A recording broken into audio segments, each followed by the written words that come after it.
Hallelujah. एक बार फिर आप सभी को जय मसीह की प्रेज द लॉर्ड। प्रभु यीशु मसीह आप पर अनुग्रह करे, बहुत आयत की आशीष दे, उसके प्रेम को हृदय के गहराइयों में और भी ज़्यादा आप महसूस करें, उसको अनुभव करें। हालेलुया। आज का वचन हम अंत के दिनों में हैं और बाइबल कहती है कि ये समय बहुत बुरा है और हर एक बुराई से बच कर रहने के लिए ना आपको ज्योति में रहना पड़ेगा, यानी कि आपको अंधकार में जाने से बचना पड़ेगा। आपकी कुप्पी यानी कि हृदय में पवित्र आत्मा की भरपूरी चाहिए। परंतु बाइबल हमें स्पष्ट रूप से बताती है 10 कुमारियों का दृष्टांत मत्ती के सुसमाचार में, उसकी 25वीं अध्याय के अंदर में कि 10 कुमारियों में से 5 मूर्ख थी और 5 समझदार थी। पर जो समझदार थी उनकी कुप्पी में तेल, यानी कि वो पवित्र आत्मा की भरपूरी का जीवन जी रहे थे और इसलिए उनके जीवन पर अंधकार ने कभी अधिकार ही नहीं लिया। वो जागते रहे, उनको मालूम था कि सही क्या है और गलत क्या है, बुराई क्या है, अंधकार के काम क्या है, और हमें वो काम नहीं करना है। हमें तो सिर्फ ज्योति के हथियारों को धारण करना है, ज्योति में चलना है। और इसलिए वो परमेश्वर के वचन को जीते गए। क्यों? क्योंकि उनके पास में पवित्र आत्मा की भरपूरी थी। हालेलुया। और जो पवित्र आत्मा से भरे हुए हैं, यीशु मसीह ऐसे ही लोगों को लेने आ रहे हैं, क्योंकि उन्हीं के दिए जल रहे हैं, उन्हीं की मसाले जल रही हैं जो पवित्र आत्मा की भरपूरी में है। मेरे प्रियो, आज आप इस बात को जान ले, पवित्र आत्मा के विहीन आप जीवन जी रहे हैं। आपके जीवन पर पवित्र आत्मा नहीं, आपके दिल पर पवित्र आत्मा नहीं, आप प्रभु यीशु मसीह के नहीं हैं। आपने भले ही मसीह परिवार में जन्म लिया है, पर रोमियो के नाम पत्र 8वीं अध्याय में लिखा है, जिसमें मसीह का आत्मा नहीं, वो उसका जन नहीं, वो उसका नहीं है।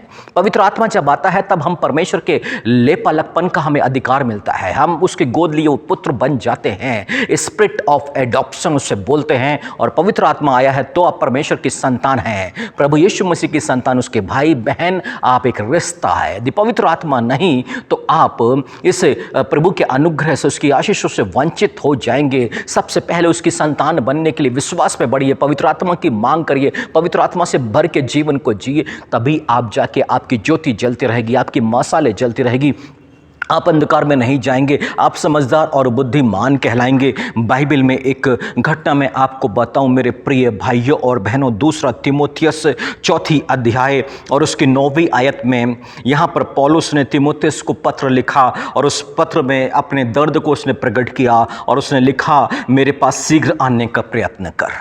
वो तीमुथियुस को बुलाना चाहता है अपने करीबी में, और क्या लिखता है कि मेरे पास शीघ्र आने का प्रयत्न कर, क्योंकि देमास ने संसार को प्रिय जानकर मुझे छोड़ दिया और थिस्सलुनीके को चला गया है। हालेलुया। देमास एक चेला था, पौलुस को छोड़ के चला गया। पौलुस कहता उसने संसार को प्रिय जाना है। जानते हैं उसके अंदर में पवित्र आत्मा बुझ गया है, पवित्र आत्मा की भरपूरी देमास में नहीं है, और इसी करके संसार को प्रिय जाना। क्योंकि यीशु मसीह ने एक महत्वपूर्ण बात की कि जो जल मैं तुम्हें दूंगा उसके बाद तुम्हें प्यास न लगेगी। देमास संसार का भूखा और प्यासा हो गया, उसको प्राप्त करने के लिए भागा है ना, वो तो पवित्र आत्मा उसमें नहीं है, उसकी ज्योति बुझ चुकी है, वो अंधकार में गया है। वो नहीं जानता है कि वो मृत्यु के वश में चला गया, वो अंधकार में चला गया, वो शैतान के वश में चला गया, क्योंकि पवित्र आत्मा की मौजूदगी नहीं ना। और पवित्र आत्मा मौजूद होता तो संसार की भूख और प्यास ही उसके अंदर में ना होती, वो सारी भूख और प्यास समाप्त हो गई होती। और इसलिए तो अभी पौलुस बहुत दुखी है,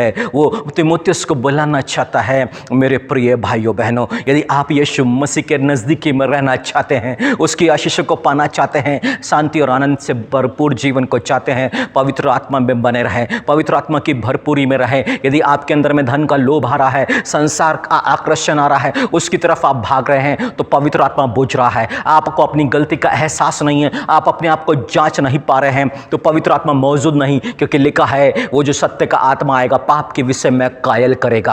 आप पाप अपने विषय में नहीं समझ पा रहे हैं, पवित्र आत्मा बुझ चुका है आपके अंदर में। यदि वो पवित्र आत्मा आपको न्याय के विषय में जो बताता है, यदि पवित्र आत्मा की भरपूरी में नहीं हो, तो जो कुछ आप कर रहे हो उसके आगे न्याय को आप नहीं समझ पा रहे हो। पवित्र आत्मा बुझ चुका है, खाली हो चुके हो, वापस भरपूरी की आवश्यकता है मेरे प्रिय भाइयों और बहनों। और इस बात को आप समझ लीजिएगा, यदि आप पवित्र आत्मा की भरपूरी में आ गए तो आप जागते रहेंगे और यीशु मसीह का इंतजार करते रहेंगे। और यदि पवित्र आत्मा की भरपूरी नहीं आए तो इस संसार के भोग और विलास में आप डूबते चले जाएंगे। तो आइए आज पवित्र आत्मा की भरपूरी के लिए, जब परमेश्वर आपको जगाया है, परमेश्वर ने आपको जागृत किया है, तो आज से प्रार्थना करना शुरू करें कि प्रभु जी, जिसमें प्रभु का आत्मा नहीं वो उसका जन नहीं। प्रभु जी, हम तेरे बनना चाहते हैं। प्रभु जी, पवित्र आत्मा दे दे और अपना बना ले। प्रभु जी, हम पर दया कर, हम पर दया कर। प्रभु जी, हम पवित्र आत्मा के भूखे और प्यासे होना चाहते हैं। प्रभु जी, हमें चुन ले। प्रभु जी, इस संसार में से अलग कर, संसार की भूख और प्यास को समाप्त कर दे। प्रभु जी, हालेलुया,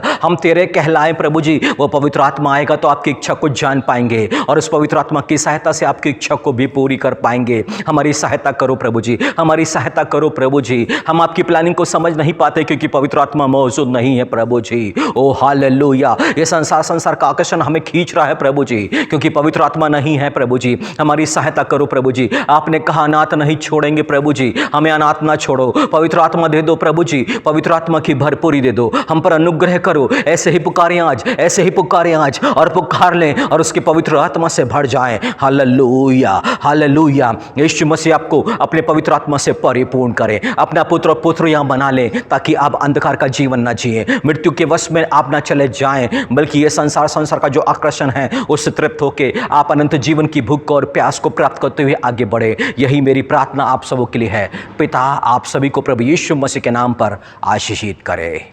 आमीन।